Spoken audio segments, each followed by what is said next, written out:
నమస్తే తెలంగాణ ప్రజలారా, మీరు చూస్తున్నది నిరుద్యోగి న్యూస్. నేను మిరామ షో. ఇక మీకు ముందుగా చెప్పే ముచ్చట ఎందులా అంటే, ఇక మీ ప్రాంతంలో ఏమైనా సమస్యలు ఉంటే మన ఛానల్లో వార్తలు చూస్తున్నప్పుడు మీకోసం నేను అని మన ఛానల్ నెంబర్ కనబడుతుంది. మరి మన ఛానల్ నెంబర్ 9966877787. ఇది మీకోసం నేను అన్నది మన ఛానల్ నెంబర్. మరి మీ ప్రాంతంలో ఏ సమస్య ఉన్నా కూడా వీడియో తీసి పంపియుర్రి, లేదంటే ఆ నెంబర్కి ఫోన్ చేసి చెప్పుర్రి. మన ఛానల్ అక్కడ ఉంటుంది. మరి ఆ సమస్యను ఉన్నతాధికారుల దృష్టికి తీసుకెళ్లి ఆ సమస్య పరిష్కరించేంత వరకు పోరాటం చేస్తా. ఇది మీరు గుర్తుపెట్టుకోవాల్సిన ముచ్చట.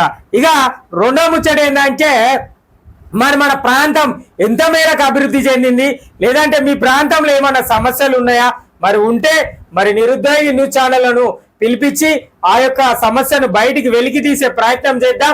మరి దానికోసం కూడా మీరు ఇదే నెంబర్కు ఫోన్ చేయొచ్చు. ఇక ఇలా వార్తలు చూద్దాం. మరి పెద్దపల్లి జిల్లా the great Ramagundam municipal corporation లా ఏం జరుగుతుంది, లేదంటే రామగుండం నియోజకవర్గంలో ఏం జరుగుతుంది, ఎట్లాంటి సందర్భాలు నెలకొంటానో చూద్దాం. ఇక ఇనూరి ప్రజలారా, నేను సాక్షి దినపత్రిక ఆధారంగా వార్త చెప్తానా. ఇగో 10 రూపాయలకి కొనడం, 30 రూపాయలకు అమ్మడం. ఏంటి 10 రూపాయలకు కొనేటి ఏంటి, లేదంటే ఈ యొక్క పెద్దపల్లి జిల్లాలో ఎట్లాంటి వార్తలు ఉన్నాయి, మరి ఏమున్నాయి, అసలు ముచ్చట్లేందో చూద్దాం. మరి దీనికోసం ఆలోచన వేయాలి. ఏం వార్త ఇది, దేనికోసం వార్త చూడాలి. ఇక 10 రూపాయలకు కొంటారట, 30 రూపాయలకు అమ్ముతారట, ఏందో చూద్దాం. ఇక జిల్లాలోని రామగిరి మండలం పరిధిలో పలు గ్రామాల నుంచి సేకరించిన 120 క్వింటాల రేషన్ బియ్యాన్ని ఇతర రాష్ట్రాలకు తరలిస్తుండగా గోదావరికాని 1 టౌన్ పోలీసులు నిఘా వేసి ఇటీవల పట్టుకున్నారు. గ్రామాల నుంచి సేకరించిన ఈ బియ్యాన్ని బేగంపేట ప్రాంతానికి చెందిన వ్యక్తులు మహారాష్ట్రకు తరలిస్తున్నట్లు విచారణలో తేలింది. ఇక గోదావరికాని వాళ్ళు ఇవ్వలేరు, కానీ గోదావరికాని పోలీసులు పట్టుకున్నారు. ఎట్లా పట్టుకున్నారో మరి పోలీసులకే తెలియాలి ముచ్చట. ఇక ఎందుకంటే పాపం ఇక్కడ రామగిరి మండలం బేగంపేట గ్రామంలోకి చెందిన వ్యక్తులట ఆ ఊర్లలో ఉన్న 120 క్వింటాల రేషన్ బియ్యాన్ని జమ చేసుకొని లారీల్లో డీసీఎంలో వేసుకొని పోతా అంటే మరి గోదావరికాని 1 టౌన్ పోలీసులు పట్టుకొని కేసు నమోదు చేసారట. మరి ఎంత కొన్నారు అంటే 10 రూపాయలకు కొన్నారట, 30 రూపాయలకు మహారాష్ట్రలో అమ్ముకోవడానికి పోతారట. ఇంకా ఏంది ముచ్చట ఇందాం. మంత్రి చుట్టుపక్కల ప్రాంతాలలో నేరుగా డీలర్ల నుంచి సేకరించిన బియ్యాన్ని ఇటీవల ఇతర ప్రాంతాలకు తరలిస్తూ ఉండగా పోలీసులు పట్టుకున్నారు. ఇనువాలి మంచిగా నాలే ఇనూరి ప్రజలారా, రామగిరి మండలంలో ఓ వ్యక్తులు బియ్యాన్ని తీసుకొని పోగా పోలీసులు దొరకవచ్చారు. మళ్ళీ రెండో ముచ్చటి ఇనూరి, ఇక మంత్రి చుట్టుపక్కల ఉన్న ప్రాంతాలలో రేషన్ డీలర్లే డైరెక్ట్ గా బియ్యాన్ని పట్టుకపోతా అంటే పోలీసులు పట్టుకున్నారట. ఇనూరి ఇగో ఇక్కడ రేషన్ డీలర్ల నుంచి సేకరించిన బియ్యాన్ని ఇటీవల ఇతర ప్రాంతాలకు తరలిస్తుండగా పోలీసు వాళ్ళు పట్టుకున్నారు. 2 సార్లు 37 క్వింటాల రేషన్ బియ్యాన్ని సీజ్ చేసిరట. 2 సార్లు. ఇక ధర్మారం పోలీస్ స్టేషన్ పరిధిలో ఇతర ప్రాంతాల్లో తక్కువ బియ్యాన్ని సేకరించినాయి తరలిస్తుండగా 110 క్వింటాల పీడిఎస్ బియ్యాన్ని టాస్క్ ఫోర్స్ పోలీసులు ఈ నెల 21న పట్టుకున్నారట. ఇక ఆగని రేషన్ బియ్యం దండ, సరిహద్దులు దాటిస్తున్న వైనం, లక్షలు సంపాదిస్తున్న దళారులు, మారుమూల ప్రాంతాలు డీలర్ల నుంచి సేకరణ, మహారాష్ట్ర మధ్యప్రదేశ్ రాష్ట్రాలకు తరలింపులు. ఇక మనం ప్రతిసారి మన ఛానల్లో చెప్పుకున్నాం ఇష్యూ దందా అని, రేషన్ అక్రమ దందా అని. ఇక డీలర్లే కొంతమంది డీలర్లు, మరి అందరూ డీలర్లు అని కాదు, మరి కొంతమంది డీలర్లే డైరెక్ట్ గా నేరుగా అమ్ముతారట. మరి ఎవరికి కొనే దళారులకు డైరెక్ట్ గా అమ్ముకొని పైసలు సంపాదించుకుంటారట. ఇట్లా అనేకం. పెద్దపల్లి జిల్లాల మంత్రి తీసుకో, పెద్దపల్లి తీసుకో, రామగుండం నియోజకవర్గం కానీ లేదంటే ధర్మారం కానీ ఏదైనా కూడా రేషన్ బియ్యాలు తక్కువ కొనుక్కొని టార్గెట్ ఆన్ గ్రామీణ ప్రాంతాలు, మరి గ్రామీణ ప్రాంతాల నుంచి సేకరించిన బియ్యాన్ని తీసుకుపోతా అంటే మరి ఏడికెళ్ళి పోవాలన్నా గోదావరికాని వచ్చి గోదావరికాని కేంద్రంగా కూడా కొన్ని దళారులు ఉన్నారు. మరి ఆ దళారుల గురించి కూడా ఇలా రాయలే, కానీ మనం గతంలో చెప్పుకున్నాం. మళ్ళా వాళ్ళని కూడా గుర్తు చేసుకుందాం. అయితే ఇక 1 టౌన్ పోలీసు వాళ్ళు మొన్న రామగిరి మండలం నుంచి వచ్చేటోళ్ళను పట్టుకున్నారు. ఇక అట్లనే మంతినోళ్ళను పట్టుకున్నారు అని చెప్పేసి చెప్తున్నారు. ఇక ఏంది లక్షలు గండిస్తున్నారు, అక్రమ దందా అనే చెప్పుకోవాలి. ఇక ఏం చేయాలి ఎట్లా చేయాలి అనే దాని గురించి కూడా చెప్తా, నేను మొత్తం చెప్తా. ఇనూరు మొత్తం అసలు ఈ సాక్షి అన్న ఏం రాసిండి రేషన్ బియ్యం కథ ఏందో చూడాలి కదా మనం. చూద్దాం ఇనూర్రి. ఇక జిల్లాలో రేషన్ బియ్యం దందా జోరుగా సాగుతోంది. పోలీసు రెవెన్యూ విభాగం దందాపై సీరియస్ గా వ్యవహరిస్తున్న అక్రమ రవాణాను అడ్డుకట్ట పడడం లేదు. రామగుండం పోలీస్ కమిషనరేట్ పరిధిలోని సరిహద్దు ప్రాంతాల మీదుగా లక్షల విలువైన బియ్యం ఇతర రాష్ట్రాలకు తరలిపోతుంది. నిరుపేదలకు ఉచితంగా అందించాల్సిన బియ్యం అక్రమదారులకు కాసులుగా కురిపిస్తుంది. దళారులు రేషన్ డీలర్ల నుంచి కొనుగోలు చేసి మహారాష్ట్ర, మధ్యప్రదేశ్ లాంటి ప్రాంతాలకు తరలిస్తూ 3 రెట్లు అధికంగా సంపాదిస్తున్నట్లు జిల్లాలో కిలోకు 10 రూపాయల చొప్పున కొనుగోలు చేసి ఇతర రాష్ట్రాలకు 30 రూపాయల చొప్పున విక్రయిస్తున్నట్లు ఇటీవల మంతరిలో 2 సార్లు గోదావరి ఖనిలో 120 క్వింటాలు, ధర్మారంలో 110 క్వింటాల బియ్యాన్ని పోలీసులు పట్టుకున్నారు. గుట్టుగా సాగుతున్న దందాలో పోటీ నెలకొనడంతో బియ్యం రవాణా గురించి వారే అధికారులకు ఒప్పందిస్తున్నట్లు సమాచారం. ఇనూరి గట్టున్నది గోదావరి ఖనైనా మంచినైనా ఏదైనా నిజంగా డీలర్లకు ఏం సంబంధం లేదు. ఎవరైనా డీలర్లు ఈ యొక్క వార్త చూస్తే కామెంట్ చేయుర్రు అన్న. మరి చెప్తారు కదా, మరి ఎవరైనా చెప్తారు కదా డీలర్లు అన్నలైనా, లేదంటే అధికారులైనా కూడా చెప్పుర్రి. మాకేం సంబంధం లేదు, ఈ వార్త చూసిన వాళ్ళు ఉంటే కామెంట్ చేయుర్రి. మీ దగ్గరికి వచ్చి ప్రత్యేక ఇంటర్వ్యూ తీసుకుంటది నిరుద్యోగి న్యూస్ ఛానల్. నిజంగా దళారులకు ఏది తెలంగాణ రాష్ట్రం ఏర్పడక ముందైనా కూడా ఏ రాష్ట్రంలో ఉన్న ప్రభుత్వం ఒక ప్రతిష్టాత్మక వ్యవస్థ అంటే ఏంటిది అంటే ఉచిత బియ్య పంపిణీ. మరి ఈ ఉచిత బియ్య పంపిణీలో మీరు చక్కటి బియ్యాన్ని అందించినాక ప్రజలు ఎందుకు తినరయ్యా? ముందుగాల ప్రజలు ఎందుకు తినరు? ఎవరు చెప్పారు ప్రజలు తినరని? ఇక్కడ 55 నుంచి 60 రూపాయల కిలో బియ్యం కొనే అంత పరిస్థితులలో ఏ సామాన్యుడు కూడా లేడు, ఏ సామాన్య ప్రజలు ఎవరు కూడా లేరు. మరి మీరు రేషన్ కార్డులలో అక్రమాలు వేసిర్రు. నేను ఇది కూడా చెప్తానా, మరి గతంలో చూసుకుంటే రేషన్ కార్డులలో అక్రమ దందాలు ఉండే, మరి ఇది యొక్క రేషన్ బియ్యం అందించుళ్ళ అక్రమ దందానే. ఇక అన్ని రకాలుగా అక్రమాలను నెలకొల్పినప్పుడు ఈ బియ్యాన్ని ఎవరు తింటారు? అక్రమాలు అంటే ముక్కిపోయినాయి, మట్టి ఉన్నాయి, చెదారం ఉన్నాయి, వానకు దడిసిపోయిన బియ్యం ముద్దల బియ్యం పోతే ఎవరు తింటారు? మీరు చక్కటి బియ్యాన్ని అందించినప్పుడు బియ్యం ఎందుకు తినరు? ప్రజలు తింటారు. మీరు సక్రమంగా అందించలేరని ప్రభుత్వాన్ని అడుగుతున్నా, ప్రభుత్వ అధికారికులు కూడా చెప్తున్నా. నేను ప్రభుత్వానికి చెప్పేది ఏంటంటే, మరి గతంలో మీరు చక్కటి బియ్యాన్ని అందించలే, ప్రస్తుతం కూడా చక్కటి బియ్యాన్ని అందించలేరు. మరి చక్కటి బియ్యాన్ని తినడానికి వంటకు ఉపయోగపడే విధంగా మీరు బియ్యాన్ని అందించుర్రి. ప్రజలు ఎందుకు తినరో చూద్దాం. ప్రజల మార్పు వచ్చింది. ప్రభుత్వానికి చెప్పేది, అధికారులకు చెప్పేది ఏంటంటే ప్రజలలో మార్పు వచ్చింది. కానీ ఏంటంటే ఇదంతా నిర్లక్ష్య ధోరణి. అధికారులు నిర్లక్ష్యం, ప్రభుత్వమే నిర్లక్ష్యాన్ని వహిస్తుందని చెప్పుకోవచ్చు. గతంలో కూడా ప్రభుత్వం నిర్లక్ష్యమే వహించింది, మరి ప్రస్తుతం కూడా ప్రభుత్వం నిర్లక్ష్యమే వహిస్తుందని చెప్పుకోవాలి. ఎందుకు చెప్పుకోవాలంటే ఇట్లాంటి అక్రమాలకు అడ్డుకట్ట, మొన్నట్ల అక్రమ రేషన్ బియ్యం పైన అడ్డుకట్ట వేస్తాం, ఉక్కుపాదం చెప్తాం అని చెప్పి ప్రభుత్వం అనేక ప్రగల్భాలు వలికిన సందర్భాలు ఉన్నాయి. అది ప్రగల్భమా లేకపోతే చేయాలన్న ఆలోచన ఉందా లేదా అనేది ప్రభుత్వం ఆలోచన చేసుకోవాలి, ప్రతి స్థానిక నాయకులు ఆలోచన చేసుకోవాలి. మరి ప్రతి యంత్రాంగం, దానికి సంబంధించిన పౌర సరఫరాలకు సంబంధించిన శాఖ అధికారులు, పోలీస్ అధికారులు పట్టుకొని ఏం చేస్తారు? పాపం వాళ్ళు పోలీస్ అన్నలను ఏం చేయమంటారు? బియ్యాన్ని పట్టుకుంటే ఓ కేసు పెడతారు, తీసుకుపోయి అక్కడ స్టేషన్లో సబ్మిట్ చేస్తే మళ్ళా పౌర సరఫరాల శాఖ అనేది దాన్ని చూడాల్సి ఉంటుంది. మరి ముందుగానే ప్రతి రేషన్ షాప్ల దగ్గర నిఘా పెట్టుర్రి పౌర సరఫరాల శాఖకు సంబంధించిన అధికారులు. మరి అప్పుడు వెళ్తాయి కదా డీలర్లు అమ్ముతారా లేకపోతే దళారులు కొనుక్కపోతారా అన్న ముచ్చట. మరి గోదావరి ఖని ప్రాంతంలో జరుగుతలేదా?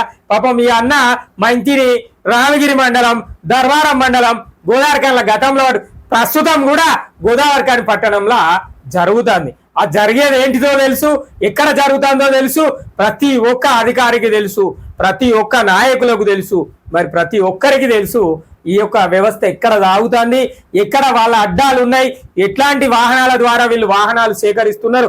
నేను చాలా సార్లు చూసిన ట్రాలీ ఆటోలకు సీల్ చేసి ఉంటాయి. ఏది మనం పాల ప్యాకెట్లో వచ్చే విధంగా మరి దాంట్లో అట్లాంటి ఆటోలలో తీసుకుపోతారు. కనబడుతుంది. కానీ మళ్ళా మనం మాట్లాడే పరిస్థితి నెలకొనదు. ఎందుకంటే వాళ్ళు అక్కడ 5 రూపాయలకో 2 రూపాయలకో పని చేసుకునే కార్మికులు లాంటి వాళ్ళు. మరి ఎవరు ఈ యొక్క దళారి దందాలు నడిపించేటోళ్ళు? అసలు ఎవరు ఎక్కడ ఉన్నారు? ఈ గోదావరి కల్లా దళారి దందా నడిపించే వ్యవస్థ, రేషన్ బియ్య దందా నడిపించే వ్యవస్థ ఎక్కడున్నారో ప్రతి ఒక్క పౌర సరఫరాల శాఖ అధికారులకు కావచ్చు, రెవెన్యూ అధికారులకు కావచ్చు, లేదంటే ఇతరత్ర అధికారులకు కావచ్చు, అందరికీ తెలుసు. మరి తెలిసినాక కూడా డైరెక్ట్ గా వాళ్ళ దగ్గరికి పోతే అయిపోయే కథకు ఇక ఈ పట్టుకపోయేటోళ్ళను, తీసుకొచ్చేటోళ్ళను, అమ్మేటోళ్ళను, కొనేటోళ్ళను పట్టుకునే ప్రయత్నం చేస్తారు. పూర్తిగా నిర్మూలించాలంటే ఎవరు దళారులో తెలిసినప్పుడు వాళ్ళని అరెస్ట్ చేయవచ్చు. మరి అధికారులు ఎవరైనా ప్రత్యేకంగా నన్ను అడుగుర్రి, మరి కావాలంటే మీకు తెలిస్తే మీ యొక్క విషయాలను గోప్యంగా ఉంచుతామని మాకు సమాధానం ఇయ్యుర్రి, మేము చూపెట్టే ప్రయత్నం చేస్తాం. ఎందుకంటే ప్రజలకు ఉపయోగపడే విధంగా ప్రభుత్వం అందించినప్పుడు ఈ దళారీ వ్యవస్థ అనేది ఏర్పడదు. మరి ప్రభుత్వము ప్రజలకు ఉపయోగపడని విధంగానే రేషన్ బియ్యాన్ని అందిస్తుంది కనుక మరి ఈ యొక్క దళారీ వ్యవస్థ అనేది నడుస్తుంది. మరి 10 రూపాయలకు కొంటారట, 30 రూపాయలకు అమ్ముకుంటారట. అంటే చూడరు, జీరో దందా. దీని మీద జిఎస్టీ ఉండదు, ఏ ట్యాక్సీ ఉండదు, ఎలాంటి కట్టేది ఉండదు, ఏముండదు. కాబట్టి ఎట్లయినా కూడా అమ్ముకోవచ్చు. ప్రజలారా, ఇవన్నీ అధికారులకు తెలిసిన విషయమే. పౌర సరఫరాల శాఖ అధికారుల కనుసంధానంలోనే ఈ రేషన్ బియ్యాల అక్రమ దందా కొనసాగుతుందనే అనుకోవచ్చు. నిజమే కదా. పౌర సరఫరాలకు సంబంధించిన అధికారులకు కనుసంధానంలోనే మరి ఈ యొక్క రేషన్ బియ్యం అమ్మకాల దందా అనేది నడుతుందని చెప్పుకోవచ్చు. ఇక అనేక మంది వ్యక్తులు ఉంటారు దీంట్లో మధ్యవర్తులుగా. కానీ ఇక వాళ్ళందరి గురించి చెప్పుకుంటే మంచిగా ఉండదు. ఇక అయినూరి కొత్త బ్యాగుల్లో ప్యాకింగ్ మంచిదే, మంచి ఆలోచన. ప్రభుత్వం ప్రజలకు ఉచితంగా అందిస్తున్న రేషన్ బియ్యాన్ని దళారులు డీలర్ల నుంచి కొనుగోలు చేసి కొత్త బ్యాగుల్లో ప్యాకింగ్ చేసి ఎవరికి అనుమానం రాకుండా వ్యాన్లో ఇతర రాష్ట్రాలకు తరలిస్తున్నారు. జిల్లాలోని గోదావరి కానీ, పెద్దపల్లి, మంతిని, ధర్మారం సమీప ప్రాంతాల నుంచి దళారులు బియ్యాన్ని డీలర్ల ద్వారా సేకరించి తరలిస్తున్నారు. ఇలా ఒక్క వ్యాను తరలించడం ద్వారా దళారులు పెద్ద సంఖ్యలతో పాటు ఉన్నత వర్గాలకు చెందిన అనేక మంది రేషన్ కార్డుల ద్వారా కూడా వచ్చే బియ్యం తీసుకోకుండా డీలర్లకే విక్రయిస్తుండటంతో వారు బియ్యాన్ని పక్కదారి పట్టిస్తున్నారనే ఆరోపణలు ఉన్నాయి. కొందరు ఇంటింటికి తిరిగి సేకరించిన బియ్యాన్ని వ్యాన్ల ద్వారా ఇతర ప్రాంతాలకు తరలిస్తున్నారు. ఇక కొత్త స్టైళ్ళు, కొత్తగా ఎవరు రేషన్ బియ్యాన్ని దళారులు ఏం చేస్తున్నారట అంటే ఎవరికి అనుమానం రాకుండా కొత్త సంచులు, 25 కిలోల ప్యాకింగ్ సంచుల. ఎందుకంటే మేము ఇంటికి బియ్యం కొనుక్కోబోతున్నాం అని చెప్తే ఎవరు కూడా దాన్ని ఓపెన్ చేసి చూసే పరిస్థితులు కనబడే. మరి అట్లాంటి ఆలోచనలు, కొత్త బియ్యం సంచులు, ఇక అనేక రకాలు వాహనాలు. నిజంగా ఈ యొక్క రేషన్ దళారి దండాన్ని కనుక అణిచివేయాలనుకుంటే ఉదయం పూట 6 గంటలకు, రాత్రి పూట 11 గంటలకు కనుక కరెక్ట్ సరిహద్దు ప్రాంతాలలో మాటి వేస్తే ఎవరు మాటి వేయాలి? పోలీసు వాళ్ళు కాదు. పాపం పోలీసు వాళ్ళు ప్రజలను రక్షించడానికి ఉన్నారు. వాళ్ళకు కూడా ఈ రేషన్ బియ్యం దందాన్ని వాళ్ళకే అప్పయ్యే పరిస్థితులు నెలకొంటాయి. అంటే ఎవరు పట్టుకోవాలి? పౌర సరఫరా శాఖ వాళ్ళు దాని మీద ఉక్కుపాదం మోపితే అప్పుడు పోలీసుల సహాయంతో వాళ్ళు ఎవరైనా దళారులు ఉంటే వాళ్ళను బైండ్ ఓవర్ చేసే ప్రయత్నం చేయాలి. ఇక్కడ పోలీసు వాళ్ళనే పౌర సరఫరాల శాఖ అవుతుంది. ఇనుర్రి నిజంగానే కదా, పోలీసు వాళ్ళే పట్టుకుంటారు కదా. మరి పోలీసు వాళ్ళే పట్టుకుంటారు అంటే పోలీసు వాళ్ళు పౌర సరఫరాల శాఖలో పనిచేస్తారా? మరి వాళ్ళ రక్షణ శాఖ ప్రజల రక్షణ కోసం ప్రజలకు శాంతి భద్రతలను కల్పించే ప్రయత్నంలో వాళ్ళు ఉన్నారు కదా. మరి వాళ్ళు ఆ ప్రయత్నంలో ఉండాలి. మరి అట్లాంటి ప్రయోగాలు చేసే వాళ్ళని తీసుకొచ్చి వాళ్ళు రేషన్ బియ్యాలను పట్టుకునే ప్రయత్నాలు చేస్తారు. మరి పౌర సరఫరాల శాఖ కావచ్చు, రెవెన్యూ శాఖ కావచ్చు, మరి వీళ్ళందరూ ఎక్కడికి పోయారు? ఏం చేస్తారు ఈ శాఖ అధికారులు? మరి ప్రతి షాపులో చూడొచ్చు కదా, మీరు బియ్యాన్ని శాంక్షన్ చేసిన ప్రతి డీలర్ షాపులో ఎంక్వైరీలు చేసుకోవచ్చు కదా. బియ్యం ఎంత పోతున్నాయి, ఎంత వచ్చినాయి. మరి పొద్దున లేదంటే సాయంత్రం అన్న ఒక్కసారి మీరు ప్రతి వారంలో మీరు వచ్చేదే బియ్యం వారంలో నెలల 10 రోజులు, ఆ 10 రోజులు మీరు కరెక్ట్ గా ఇన్స్పెక్షన్ తనిఖీలు కనుక చేసేది ఉంటే డీలర్లు దొరుకుతారు కదా. మరి అధికారులకు దొరుకుతారు కదా డీలర్లు. ఏ డీలర్ దొంగ, ఏ డీలర్ దొర, మరి ఎవరు చక్కగా ప్రజలకు పంపిణీ చేస్తారు అనేది ప్రజలు అమ్ముతారు అంటే అది తర్వాత ప్రజల విషయము. ప్రజల దగ్గర మనం మాట్లాడాల్సి ఉంటుంది. మీరు సక్రమంగా బియ్యాన్ని అందించినప్పుడు, మీరు నాణ్యమైన బియ్యాన్ని అందించినప్పుడు ప్రజలు వాటినే తింటారు, వాటినే ఆహారంగా ఉపయోగించే అవకాశాలు ఉంటాయి. మరి అన్ని రకాలుగా అందరూ సన్న బియ్యమే తినాలని ఇక్కడ ఎవరు లేరు. ప్రతి సామాన్య పౌరుల గురించి చెప్తున్నా, సామాన్యులు ఖచ్చితంగా రేషన్ బియ్యం తినే పరిస్థితులే ఉన్నాయి. మరి రేషన్ బియ్యం తింటారు. మరి వాళ్ళు తినాలి అంటే మీరు సక్రమైన నాణ్యమైన బియ్యాన్ని కనుక అందిస్తే, ఆ దొడ్డు బియ్యంలోనే నాణ్యమైన బియ్యాన్ని అందిస్తే వాళ్ళు తింటారు. ముక్కిపోయి ఉంటాయి, దుమ్ము ఉంటుంది, చెత్త ఉంటుంది, మరి వారే తడిసి ఉండి అవి ముద్దలుగా ఏర్పడి ఉంటాయి. ఇక అనేక రకాల పరిస్థితులలో ఉన్న బియ్యాన్ని తీసుకుపోయి ప్రజలు తినలేరు కాబట్టి ఆ పరిస్థితులు నెలకొంటాయి ప్రజల తరపున. ఇక డీలర్లు ఏం చేస్తారు, ఎట్లా ప్రజలే తీసుకుపోతలేరు కదా, మనమే డైరెక్ట్ గా దళారులకు అమ్ముకుంటే అయిపోతాయి, కానీ కొంతమంది అట్లా అమ్ముకుంటారు. ఇక కొంతమంది స్టైల్కు తెల్ల రేషన్ కార్డులు తీసుకున్న వాళ్ళు ఉన్నారు. స్టైల్ మీన్స్ అంటే ఆర్థిక బలం ఉంటుంది, రాజకీయ బలం ఉన్న వాళ్ళకు తెల్ల రేషన్ కార్డులు ఉంటాయి. మరి వాళ్ళ దగ్గర ఆర్థికంగా డబ్బులు ఉంటాయి, మరి అదే విధంగా తెల్ల రేషన్ కార్డును కూడా కలిగి ఉంటారు. మరి అట్లాంటి వాళ్ళకు బియ్యంతో ఎలాంటి పని లేదు కాబట్టి అవి డీలరే వాడుకునే పరిస్థితులు ఉంటాయి. ఇన్ని జరుగుతున్నా కూడా ప్రభుత్వ యంత్రాంగం అంటే పౌర సరఫరాల శాఖ ఏం చేస్తుందో, ఎందుకు ఈ మొద్దు నిద్రలు ఉంటుందో పౌర సరఫరాల శాఖ అధికారులే ఆలోచన చేయాలి. మరి ప్రభుత్వం ఎన్నిసార్లు అనేక రకాలుగా గత ప్రభుత్వం చెప్పింది కావచ్చు, అయితే కొత్త ప్రభుత్వం మొన్ననే చెప్పింది రేషన్ బియ్యం ప్రజలకు ఉపయోగపడే విధంగా ఉండాలి, వీటి మీద అక్రమ దందాలపైన ప్రత్యేక ఉక్కుపాదం మోపాలి అని చెప్పేసి చెప్పింది. ఇక పాపం కమిషనర్ సార్ చెప్తున్నాడు, ఏంది రేషన్ బియ్యం దందాపై చర్యలు తీసుకుంటాం, ప్రభుత్వం నుంచి వస్తున్న ఉచిత బియ్యాన్ని ప్రజలు సద్వినియోగం చేసుకోవాలి, అక్రమ రవాణా సమాచారం అందిన వెంటనే టాస్క్ ఫోర్స్ పోలీస్ ద్వారా బియ్యాన్ని పట్టుకొని సీజ్ చేస్తున్నాం, 1 కన్నా ఎక్కువ సార్లు బియ్యం రవాణా పట్టుబడి పీడీ యాక్ట్ నమోదు చేసేందుకు వెనుకాడతలేమని చెప్పేసి చెప్తున్నారు. సారు ప్రత్యేకంగా ప్రజల కోసం చెప్తున్నారు, ప్రజలు ఆ ప్రభుత్వం ఇచ్చే ఉచిత బియ్యాన్ని సద్వినియోగం చేసుకోవాలి, కానీ మీరు అట్లా అమ్మకూడదు.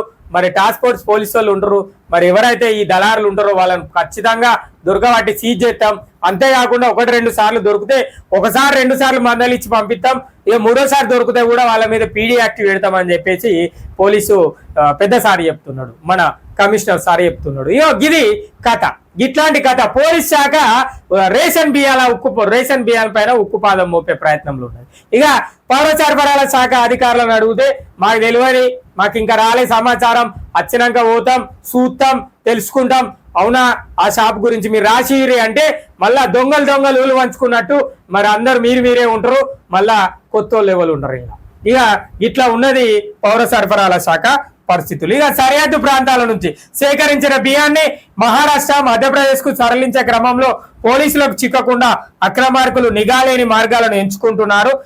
మంతని మండలం సిరిపురం సమీపంలోని పార్వతి బ్యారేజ్ మీదుగా మంచిర్యాల జిల్లా దాటుతున్నారు.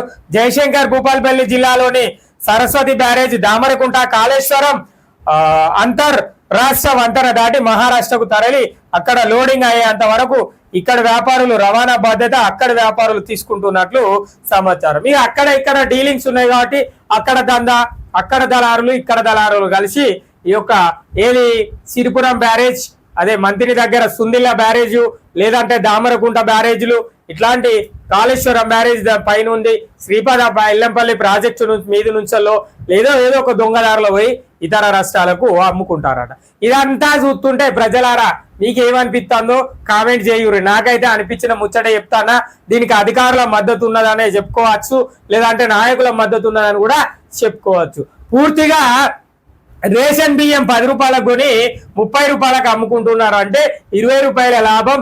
సరే 5 రూపాయల ఖర్చు అయినా కూడా 15 రూపాయలు ఒక కిలో మీద, అంటే ఒక కిలో మీద 15 రూపాయలు. ఇక మీరు లెక్క పెట్టుకోర్రి దళారుల కథలు ఎట్లా ఉన్నాయి, మరి మనం ఎంతవరకు మోసపోతున్నాం, ఎట్లా మోసపోతున్నాం అన్న ముచ్చటను కూడా అర్థం చేసుకోవాలి. పోలీస్ శాఖకు పౌర సరఫరాల శాఖను అప్పచెప్పారు. మరి పోలీస్ శాఖకు సంబంధించిన రక్షణ, ప్రజారక్షణ, లేదంటే శాంతి భద్రతలను పౌర సరఫరాలు చేస్తారు కావచ్చు. మరి వాళ్ళకి అప్పచెప్పమని కమిషనర్ సార్ను వేడుకుందాం మనం. ఎందుకంటే పాపం సారి చెప్తున్నాడు, ప్రజలు సద్వినియోగంగా వినియోగించుకోవాలి, ప్రభుత్వం నుంచి ఉచితంగా వచ్చిన బియ్యాన్ని ప్రజలు ఉపయోగించుకోవాలి, కానీ దళారులకు అప్పచెప్పొద్దు.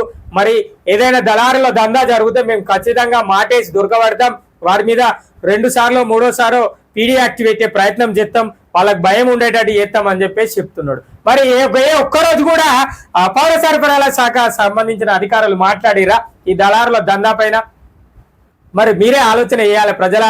ప్రజలారా జిల్లాలో ఉంటారు పౌర సరఫరాల అధికారులు, మండలంలో ఉంటారు పౌర సరఫరాల అధికారులు, మరి ఏం చేస్తారు, వాళ్ళు ఎవరు ఎక్కడున్నారో అనేది ఆలోచన చేయాలి. పౌర సరఫరాల అంటే ఇక మళ్ళా ఎంఆర్ఓ ఆఫీస్కే పోవాలి ప్రజలారా. మరి మండల్ తహసీల్దార్ గారి కార్యాలయం కనుక పోతే పౌర సరఫరాల అధికారులు వివరాలు ఉంటాయి. మరి ఆయనకు అప్పుడు చెప్పినా కూడా వాళ్ళు రారు, పట్టించుకోరు. ఎందుకంటే అంతా ఒక్కటే పుస్తకంలా రాసుకునేటోళ్ళు కాబట్టి అందరూ. మరి మన గురించి కానీ మనకి ప్రభుత్వం ఇచ్చే ప్రభుత్వ పథకాల వల్ల జరిగే లోపాల గురించి కానీ ప్రభుత్వ అధికారులు ఎవ్వరు పట్టించుకునే ప్రయత్నం చేయరు. ఎందుకంటే ప్రజలు ఎక్కడ పోయినా కూడా అధికారులకు కానీ నాయకులకు కానీ ఎలాంటి అవసరం లేదనే మరొక్కసారి ఈ యొక్క రేషన్ బియ్యం దందా ద్వారా కూడా వెలుగులోకి వచ్చిందనే చెప్పుకోవాలి. ఇక మీ అందరు చెప్పేది ఏంటంటే ఈ గోదావరిఖని పట్టణంలో, మంత్రి పట్టణంలో, పెద్దపల్లి పట్టణంలో అంటే పెద్దపల్లి జిల్లాల ఎక్కడైనా కూడా దళారులు ఉన్నారు. మరి ఆ దళారులను వెలికి తీసే ప్రయత్నము చేస్తామని ప్రతిసారి ప్రతి విషయంలో మన ఛానల్ చెప్తాంది కదా. మరి ఈ యొక్క గోదావరిఖని కాదు, పెద్దపల్లి జిల్లా ప్రాంతంలో ఎలాంటి సమస్యలు ఉన్నా కూడా మీరైనా నాకు ఫోన్ చేసి చెప్పుర్రి, లేదంటే నేను తెలుసుకొనైనా ఖచ్చితంగా ప్రజలకు వివరించే ప్రయత్నం చేస్తా. ఇది ఇవాళ ఈ 10 రూపాయలకు కొని 20-30 రూపాయలకు అమ్ముకునే రేషన్ బియ్యం దందాల యొక్క పరిస్థితులు.